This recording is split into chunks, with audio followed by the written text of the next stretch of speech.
मीरा वहीं फूट फूट कर रोने लग जाती है और बोलती है कि कोई भी जन्म हो मुझे वीर मिलता ही नहीं। लेकिन जैसे ही भैरव सिंह नंदिनी को कोई भी नुकसान पहुंचाए, वहां से एक सफ़ेद सी रोशनी निकल कर आती है। Hello guys, welcome to my YouTube channel. मेरा नाम है प्रिया। आज हम सुनने वाले हैं शादी का श्राप पार्ट 3। पार्ट 2 में आपने देखा था कि नंदिनी अचानक गायब हो जाती है।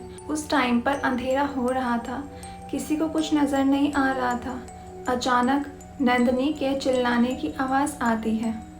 सब उसकी आवाज़ को फॉलो करने लगते हैं, लेकिन अंधेरे में किसी को कुछ दिखाई ही नहीं देता।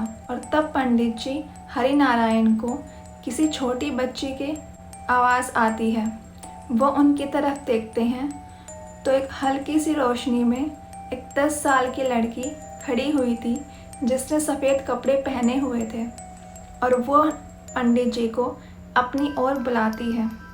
पंडित जी सोचते हैं कि ये लड़की आखिर है कौन, लेकिन उसके अंदर से पॉजिटिविटी आ रही थी। पंडित जी को लगा कि मुझे इसे फॉलो करना चाहिए, और तब पंडित जी के साथ भी बाकी लोग उस लड़की को फॉलो करने लगते हैं।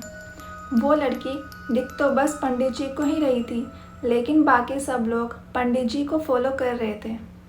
और फिर फॉलो करते हुए वो पहुंच जाते हैं एक तहखाने में। वही तहखाना जिसकी बात उस फोटो फ्रेम के पीछे वाले एनवलप में की गई थी। वहाँ था एक मंदिर, सालों पुराना मंदिर, और उसके पीछे था वही तहखाना जहाँ पर वीर की अस्थियाँ थी। वो लड़की वहाँ जाकर रुक जाती है और एक चीज़ की ओर इशारा करती है।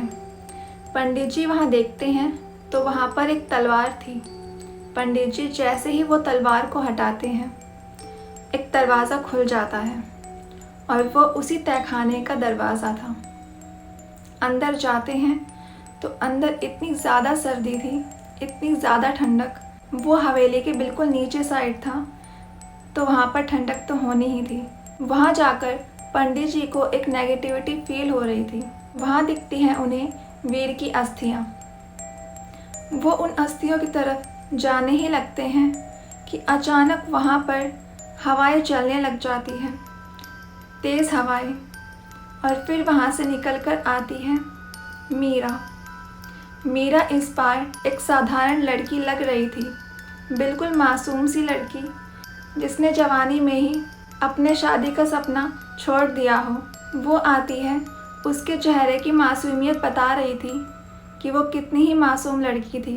पंडित जी बोलते हैं, इसका मतलब इन सब के पीछे तुम्हारा हाथ नहीं है। ये बात सुनते ही सब लोग हैरान हो जाते हैं, पंडित जी ये क्या बोल रहे हैं। तब मीरा बोलती है कि हाँ, इन सब के पीछे मेरा हाथ नहीं बल्कि उसी का हाथ है, भैरव सिंह। सालों बीत गए, लेकिन उस भैरव सिंह की आत्मा आज तक भटक रही है इसी ही हवेली में, और वो वीर सिंह को आज़ाद नहीं होने देना चाहती। मैं कुछ ना कुछ करके किसी न किसी तरह बस लोगों के सामने आना चाहती हूँ, ताकि वो इसकी जड़ तक जाए और वीर को आज़ादी दिला सके, जिससे मैं भी मुक्त हो पाऊँ। तहखाने में हल्की सी रोशनी आती है और वहाँ पर दिखती है एक बहुत बड़ी फ़ोटो। वो फ़ोटो थी मीरा और वीर की। जैसे ही वीर की फ़ोटो देखी जाती है, सब लोग समझ जाते हैं कि मीरा क्यों अर्जुन के पीछे पड़ी हुई थी। वीर का face same to same Arjun जैसा था। इसका ये मतलब है वीर का पुनर्जन्म हुआ था अर्जुन के रूप में।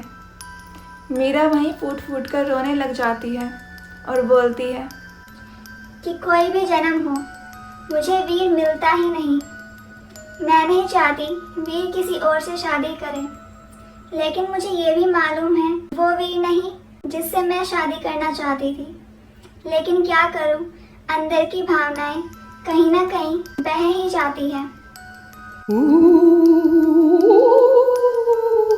और तभी सबको बाहर से नंदिनी के चिल्लाने की आवाज़ आती है। नंदिनी इतनी देर से कहाँ थी? सब उसकी आवाज़ सुनते ही बाहर की तरफ दौड़ पड़ते हैं। वहाँ जाकर देखते हैं तो वहाँ पर एक काली सी परछाई, जिसके हाथ में वही तलवार जिस तलवार से वीर का गला काटा गया, और वो नंदिनी के सामने खड़ी है। नंदिनी उसे देखकर इतना घबरा गई कि वो चिल्ला पड़ी। नंदिनी को जिसने खींचा था वो कोई और नहीं बल्कि भैरव सिंह ही था। पंडित जी ये देखकर ही मंत्रों का उच्चारण करने लगते हैं, लेकिन भैरव सिंह इतना ताकतवर, उसकी एक झोंके से पंडित जी को धक्का लग जाता है और वह गिर पड़ते हैं। पंडित जी के मंत्रों का भैरव सिंह कोई भी असर नहीं हो रहा था। पंडित जी भी इस बात से हैरान थे, लेकिन वो जानते थे कि भैरव सिंह कितना ज़्यादा ताकतवर है। और फिर भैरव सिंह नंदिनी को घसीटते हुए उसी तहखाने के अंदर ले जाता है। भैरव सिंह क्या चाहता था? क्या अब उसे नंदिनी की भी मौत चाहिए थी? लेकिन उसका बदला तो वीर सिंह से था, जो कि इस जन्म में अर्जुन था। वो नंदिनी को नुकसान पहुंचाकर अर्जुन से बदला लेना चाहता था। सब नंदिनी का पीछा करते हुए तहखाने की ओर फिर से बढ़ देते हैं। पंडित जी काफ़ी टेंशन में, उनसे कुछ संभाला ही नहीं जा रहा था, लेकिन उनके पास कोई और रास्ता भी नहीं था। वो नंदिनी को बचाने के लिए तहखाने की ओर चलने लगते हैं।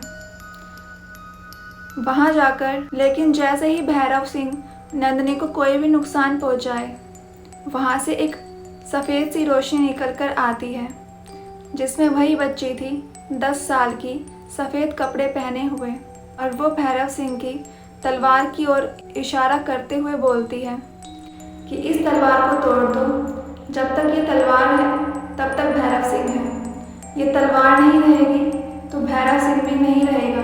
वो किसी का कुछ नहीं बिगाड़ पाएगा। और ये सुनते ही जैसे ही भैरव सिंह का ध्यान डगमगाया, भैरव सिंह की वो तलवार नीचे गिर पड़ी। भैरव सिंह का ध्यान डगमगाया और नंदिनी ने वो तलवार उठाई और पंडित जी की ओर फेंका। पंडित जी ने जैसे ही उस तलवार को तोड़ा, भैरव सिंह जोर से चिल्लाया, जैसे कि उसकी आत्मा कहीं विलुप्त हो गई हो। भैरव सिंह की आत्मा अब इस दुनिया में नहीं रही, लेकिन अर्जुन वो कहाँ गायब था। सब उसे पूरे हवेली में ढूंढने लगे। अर्जुन उन्हें कहीं नज़र नहीं आया, लेकिन अभी तक मीरा की आत्मा को मुक्ति देना ज़रूरी था, जिसके लिए वीर सिंह की अस्थियों का विसर्जन करना था। क्या मीरा सच बोल रही है? क्या इन सब के पीछे मीरा का कोई हाथ नहीं? क्या वो कोई इनोसेंट आत्मा है या फिर कुछ और ही बात है? ये सब जानने के लिए आपको देखना होगा इसका पार्ट 4। तब तक के लिए बने रहे। आई होप आपको आज की स्टोरी पसंद आई होगी।